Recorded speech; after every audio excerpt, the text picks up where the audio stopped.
Good morning બાળકો, મજામાં? પ્રકરણ 8 લેક્ચર 1 માં આપણે બે નકશા જોયા હતા. ત્રીજો નકશો સમજાવ્યો. હવે એ નકશામાં પાછળ 116 નંબરનું પાનું ખોલવાનું છે. આ પાના પર લખ્યું છે એ સમજાવું છું અને પછી નીચે જવાબ લખવાના છે.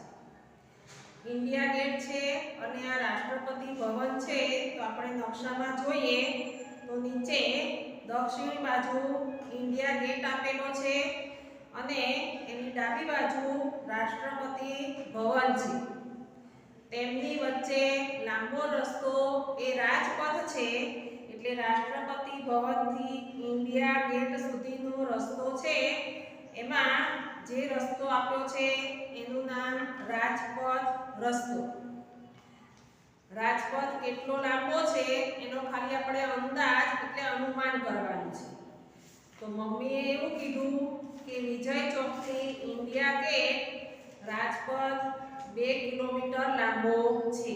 હવે આ 2 કિલોમીટર સમજીએ તો રાષ્ટ્રપતિ ભવનથી ઇન્ડિયા ગેટ સુધી આપણે ફૂટપટ્ટી મૂકીને માપ લઈએ તો 1 સેન્ટીમીટર, 2, 3 એમ 4 સેન્ટીમીટર સુધી થાય છે. હવે નકશામાં નીચે 2 સેન્ટીમીટર હોય તો 1 કિલોમીટર ગણવાનું. તો આપણે આ રસ્તો માપ્યો એ 4 સેન્ટીમીટર થાય, એટલે ઇન્ડિયા ગેટ સુધી રાજપથ 4 સેન્ટીમીટર, તો 2 સેન્ટીમીટર એટલે 1 કિલોમીટર, તો 4 સેન્ટીમીટરના 2 કિલોમીટર. આમ આપણે અંદાજ લગાવ્યો તો 2 કિલોમીટર લાંબો અને માપ લીધું તો 4 સેન્ટીમીટર છે, એટલે 2 કિલોમીટર જેટલું જ છે. હવે નકશાની નીચે પ્રમાણમાં લખે કે 2 સેન્ટીમીટર બરાબર 1 કિલોમીટર. મેં તમને નકશામાં લખેલું સમજાવ્યું હતું, અત્યારે સમજાવ્યું. હવે રસ્તો બતાવો. એમાં પહેલું છે નકશા 3 માં પરેડનો રસ્તો બતાવો તથા ઇન્ડિયા ગેટ અને રાજપથ પર નિશાન લગાવો. તો હમણાં સમજાવ્યું એમ ઇન્ડિયા ગેટ અને રાષ્ટ્રપતિ ભવન અને રાજપથ આપણે બતાવી દીધું. હવે રસ્તો કયો બતાવવાનો છે? પરેડનો. આ પરેડનો રસ્તો રાષ્ટ્રપતિ ભવનથી શરૂ કરવાનો. એટલે જે રસ્તો બતાવેલો છે ત્યાં તમારે પેન્સિલથી લીટી દોરવાની છે. તો ઇન્ડિયા ગેટથી આગળ ક્યાં જવું પડે? તિલક માર્ગ, પછી બહાદુર શાહ ઝફર માર્ગ, સુભાષ માર્ગ, અને એનાથી આગળ એ સુભાષ માર્ગથી જમણી બાજુ લાલ કિલ્લો બતાવ્યો છે ત્યાં સુધી તમારે રસ્તાની લીટીમાં પેન્સિલથી લીટી દોરવાની. હવે બીજો પ્રશ્ન છે, નકશાને ધ્યાનપૂર્વક જુઓ અને શોધી કાઢો કે નીચેનામાંથી કયો રસ્તો લાંબો છે? BS ઝફર માર્ગ, સુભાષ માર્ગ કે તિલક માર્ગ? તો આપણે આગળ નકશામાં જોઈએ તો પહેલું જે છે BS ઝફર માર્ગ. તો એનું માપ લઈએ તો એ 3 સેન્ટીમીટર જેટલું થાય. પછી સુભાષ માર્ગ છે એનાથી આગળ એટલે 5 સેન્ટીમીટર જેટલું થાય. જ્યારે તિલક માર્ગ એનાથી વધારે લાંબો રસ્તો બતાવે છે, એટલે એ પ્રશ્નનો જવાબ આવશે તિલક માર્ગ. એ મેં અહીંયા બોર્ડ ઉપર લખ્યો છે, તમારી પેન્સિલથી બી માં જવાબ લખવાનો. એમાં જવાબ લખવાનો છે તિલક માર્ગ. હવે બી, જો રૂબિયા જામા મસ્જિદથી પરેડ જોવા આવતી હોય તો તેણે કેટલે દૂર સુધી ચાલવું પડશે તે વિશે પણ અનુમાન કરવાનું છે, એટલે અંદાજ લગાવવાનો છે. તો આપણે નકશામાં જોઈએ જામા મસ્જિદ. તો એ આપેલી છે લાલ કિલ્લાથી ડાબી બાજુ. આ જામા મસ્જિદથી લાલ કિલ્લો એકદમ નજીક જ છે અને એ ફૂટપટ્ટીથી આપણે માપ લઈશું તો એ 2 સેન્ટીમીટર જેટલું જ થાય.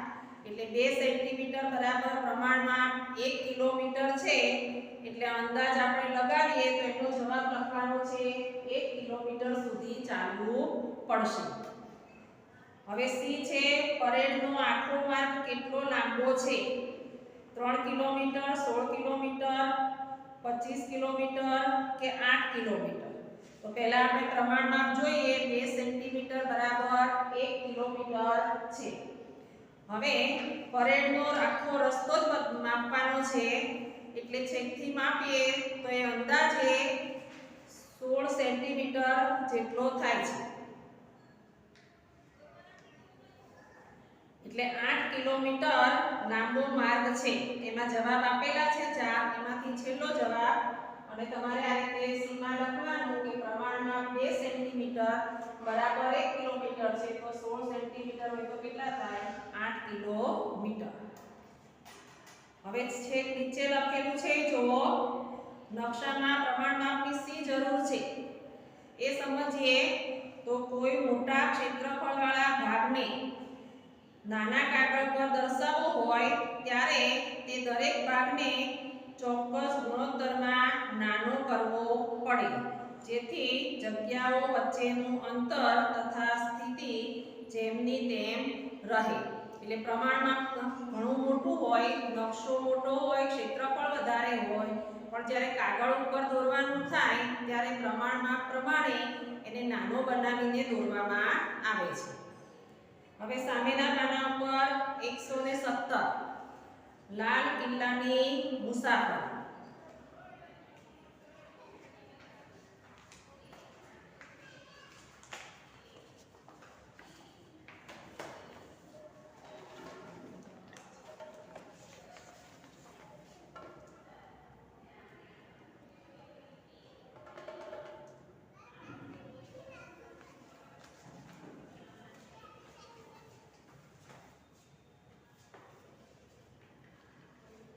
હવે લાલ કિલ્લાનું ચિત્ર આપેલું છે.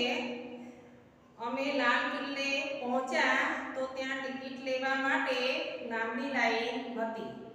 લાલ કિલ્લાના મુખ્ય પ્રવેશ દ્વારને લાહોરી ગેટ કહે છે. આ વિકલ્પમાં અથવા 1 માર્કના પ્રશ્નમાં પૂછાય એટલે તમારે યાદ રાખવાનું લાલ કિલ્લાના મુખ્ય પ્રવેશ દ્વાર એને કહેવાય લાહોરી ગેટ.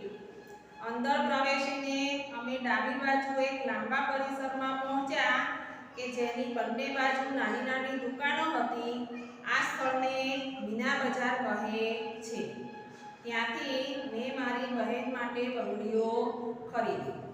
હવે નીચે મીના બજારનું ચિત્ર આપ્યું છે અને લાહોરી ગેટ આ બે ચિત્ર આપેલા છે એ ખાલી સમજવાના છે. હવે એની નીચે આપ્યો છે નકશો 4. આ નકશા 4 માં દિશા ઉત્તર એ ડાબી બાજુ બતાવી છે અને દક્ષિણ જમણી બાજુ, અને ઉપરની દિશા બતાવી છે પૂર્વ, નીચેની દિશા બતાવી છે પશ્ચિમ. એટલે આપણે આગળના નકશામાં જે દિશા ઉત્તર ઉપર હતી એનાથી ઉલટું છે.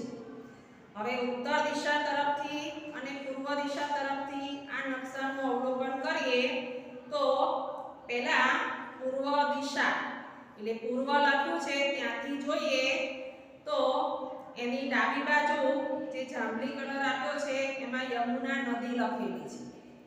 પછી રિંગ રોડ, એની નીચે લાલ કલરથી જે નકશો દોરેલો છે એમાં અંદર નાના નાના લંબચોરસ પ્રમાણે જે સ્થળ છે એનું નામ તીર કરીને બતાવ્યું છે.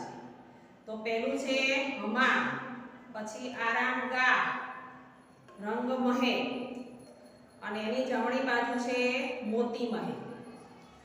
હવે આરામગાહ લખ્યું છે એની નીચે જુઓ તો દીવાન એ ખાસ એટલે બીજું લંબચોરસ થાય હમામ પછી, અને હમામની નીચેનું જે ચોરસમાં બતાવ્યું છે એનું નામ બહાર લખેલું છે નકશાની બહાર મોતી મસ્જિદ.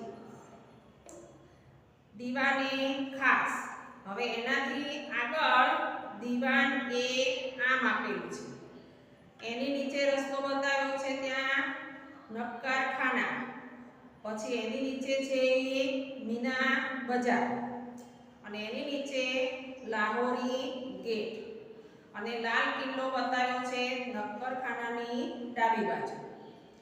નીચે લખ્યું છે સુભાષ માર્ગ. આમ આ નકશાનું અવલોકન આપણે શીખ્યા કે ક્યાં ક્યાં કયું સ્થળ બતાવ્યું છે. હવે એમાં દરેક સ્થળનું નામ લખેલું છે અને આમાં પ્રમાણ માપ કેટલું લેવાનું છે? જો 1 સેન્ટીમીટરનો રસ્તો હોય તો 100 મીટર પ્રમાણે માપ લેવાનું. હવે પાના નંબર 118 એ નકશામાં જે આપેલા છે એ સ્થળના ચિત્રો આપેલા જ.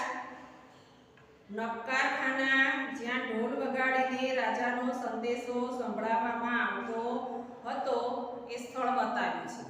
ત્યાંથી સીધા નક્કારખાના થઈને દીવાન-એ આમ પહોંચી શકો.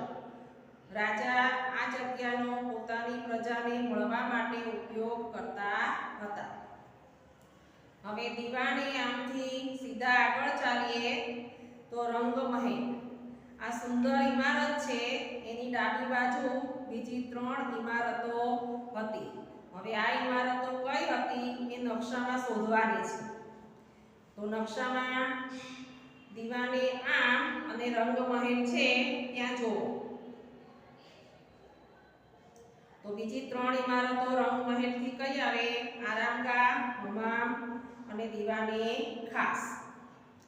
રંગમહેલથી ડાબી તરફ આગળ વધીએ તો દીવાન-એ ખાસ પહોંચે, જ્યાં રાજા પોતાના મંત્રીઓ તેમજ અન્ય અગત્યના ખાસ માણસોને મળતા હતા. જમણી બાજુથી રંગમહેલ, આરામગાહ અને દીવાન-એ ખાસ. અને એનું ચિત્ર આપ્યું છે. રંગમહેલની અંદરનું દ્રશ્ય, દીવાન-એ ખાસની અંદરનું દ્રશ્ય નકશા બતાવ્યું છે. હવે નકશા 4 માં શોધી કાઢો. એમાં પ્રશ્નો છે. આમાંથી કઈ ઇમારત યમુના નદીની વધુ નજીક છે? અને એમાં 2 નામ આપ્યા છે, દીવાન-એ આમ કે દીવાન-એ ખાસ. હવે આપણે નકશામાં જોઈએ તો યમુના નદી ડાબી બાજુ બતાવી છે. એક બાજુથી આપણે આગળ વધીએ તો દીવાન-એ ખાસ અને એની નીચે દીવાન-એ આમ આપ્યું છે. તો કઈ નજીક થાય? દીવાન-એ ખાસ. એટલે પ્રશ્નોની નીચે તમારે ખાલી જવાબ લખવાનો છે, દીવાન-એ ખાસ. હવે બી છે, કઈ 2 ઇમારતો વચ્ચે આરામગાહ છે? તો આપણે નકશામાં જોઈએ તો દીવાન-એ ખાસ અને રંગમહેલ આ બેની વચ્ચે અને આરામગાહની વચ્ચે આપેલું છે. રંગમહેલની વચ્ચે એટલે કઈ 2 ઇમારતો વચ્ચે આરામગાહ છે? તો નકશામાં જુઓ તો દીવાન-એ ખાસ, હમામ અને આરામગાહ. એટલે હમામ એ બેની વચ્ચે થાય એટલે એનો જવાબ લખવાનો છે, દીવાન-એ ખાસ અને રંગમહેલની વચ્ચે આરામગાહ છે. હવે સી પ્રશ્ન જોઈએ તો રંગમહેલથી હમામ તરફ જતા તમે કઈ ઇમારતો પાસેથી પસાર થશો? તો રંગમહેલથી ક્યાં જવાનું છે? હમામ બાજુ.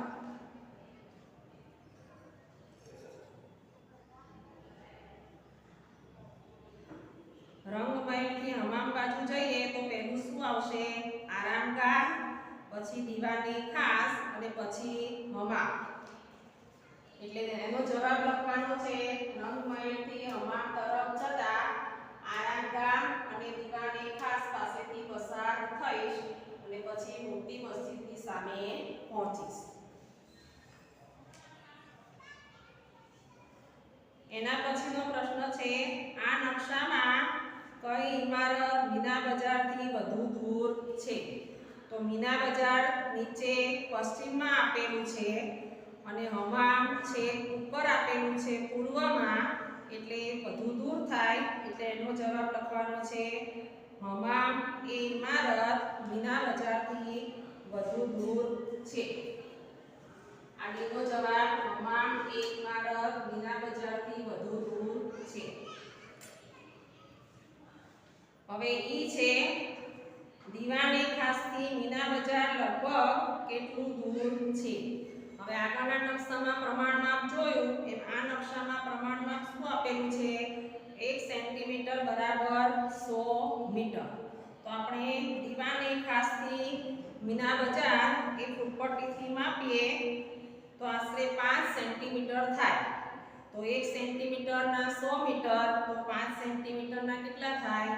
500 મીટર. આ આમ દીવાની ખાસથી મીના બજાર લગભગ કેટલું દૂર છે? તો ત્યાં તમારે જવાબ લખવાનો છે દીવાની ખાસથી મીના બજાર લગભગ 500 મીટર દૂર છે.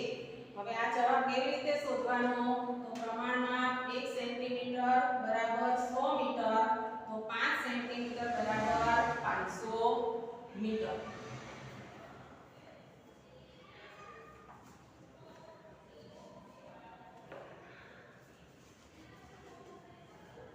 હવે પાના નંબર જો 119. એમાં મોટું બનાવો, નાનું બનાવો. 1 સેન્ટીમીટરના માપવાળી ચોરસ જાળી પર કેટલા ચિત્રો દોરેલ છે? એટલે મેં એક નંબર ફરી લખ્યું છે કે 1 સેન્ટીમીટરનું ચોરસ તમારે જોવાનું છે. એટલે તમારે આમાં ખાલી સમજવા 1 સેન્ટીમીટરનું એક ખાનું.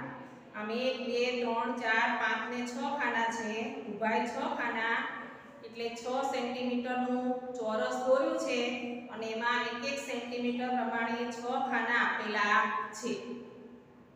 હવે આ ખાનામાં 3 ચિત્રો દોરેલા છે. પહેલો દીવો છે, બીજું પાન અને ત્રીજું ગાડી. હવે એ દોરવા માટે એને કેટલા ખાના લીધા છે? તો દીવો દોરવા માટે 2 સેન્ટીમીટર આડા અને 2 સેન્ટીમીટર ઊભા.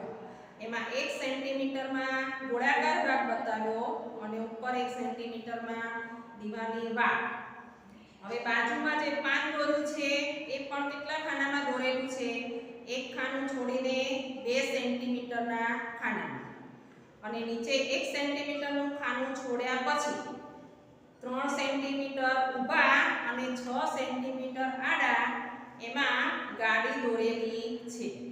ચિત્ર દોરતા તો તમને આવડે જ, અને આમાં ખાના જે કીધા છે એ પ્રમાણે તમારે 2 નંબરનું અડધા સેન્ટીમીટરમાં અને 2 સેન્ટીમીટર જે ખાના આપ્યા છે એમાં દોરવાનું છે. હવે 1 સેન્ટીમીટર એટલે અડધો સેન્ટીમીટર. પહેલામાં જે 1 સેન્ટીમીટરનું ખાનું છે એ પ્રમાણે 2 નંબરના ચોરસમાં અડધો સેન્ટીમીટરમાં એક ખાનું, એટલે કેટલું માપ થશે? 6 સેન્ટીમીટરનું અડધું, એટલે 3 સેન્ટીમીટરમાં 6 ખાના દોર્યા છે. હવે 1 સેન્ટીમીટર વાળા ખાનામાં જે પ્રમાણે ખાના લીધા હોય એ જ પ્રમાણે તમારે 2 નંબરમાં 1/3 સેન્ટીમીટરમાં લેવા. એટલે મેં તમને પહેલામાં સમજાવ્યું છે કે 2 ખાના આડા અને 2 ખાના ઊભા એમાં દીવો દોરવાનો. તો માપ ભલે નાનું હોય પણ ખાના તો એટલા જ લેવાના, 2 ઊભા અને 2 આડા. એમ દીવો દોરેલો છે, તમારે બાજુમાં 2 ખાનામાં પાન દોરવાનું અને નીચેના 3 ખાના ઊભા અને 6 ખાના આડા છે એમાં ગાડી દોરવાની છે. હવે એનું એ જ માપ નથી, માપ ફરી ગયું. પહેલામાં 1 સેન્ટીમીટર, બીજામાં અડધો સેન્ટીમીટર. હવે ત્રીજું જે ચોરસ ખાનું આપ્યું છે એમાં 2 સેન્ટીમીટરનું એક ખાનું છે. એમ 6 ખાના આપ્યા છે ઊભા અને આડા. હવે એમાં ચિત્ર કેવું થશે? આ 2માં જે દોર્યું છે એનાથી વધારે મોટું, પણ ખાના તો એટલા જ યાદ રાખવાના કે 2 સેન્ટીમીટર આડા અને 2 સેન્ટીમીટર ઊભામાં દીવો દોરવાનો. એટલે પહેલો જે દીવો છે એનાથી નાનો દીવો 1/3 થાય અને એનાથી મોટો 2 સેન્ટીમીટરના ખાનામાં થશે. પછી એક ખાનું છોડીને 2 આડા અને 2 ઊભા ખાનામાં પાન દોરવાનું, અને નીચે એક ખાનું છોડી નીચેના 3 ખાના ઊભા 6 ખાના આડા એમાં તમારે ગાડી દોરવાની છે. આ મેં દોરીને બતાવ્યું છે એ ખાલી તમારે જોઈ લેવાનું. આ પ્રમાણે તમારે બેમાં દોરવાનું છે.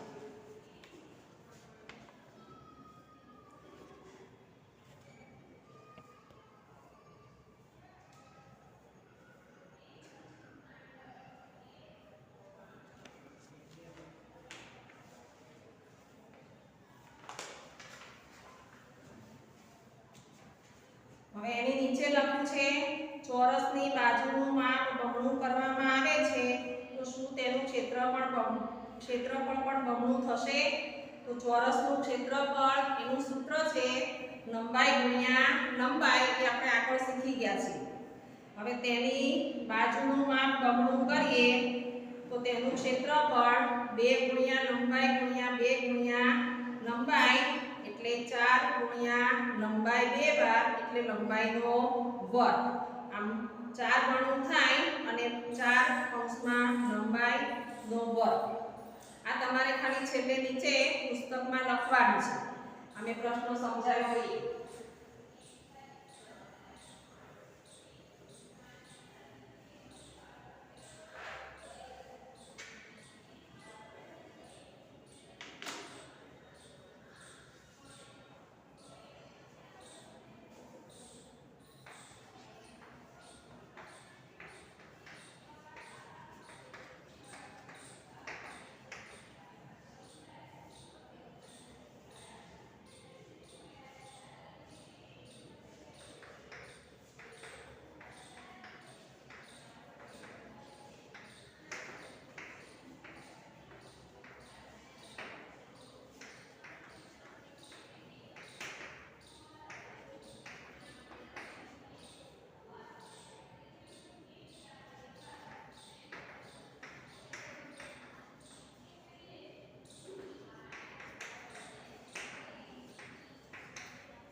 પાના નંબર 119 પર તમારે આ દોરવાનું કીધું એ પુસ્તકમાં જ દોરવાનું છે અને આ લખવાનું કીધું છે એ પુસ્તકમાં જ લખવાનું છે. આમ પાના નંબર 115 નો નકશો એના ઉપરથી જે પ્રશ્નોના જવાબ છે તમારે પુસ્તકમાં લખવાના.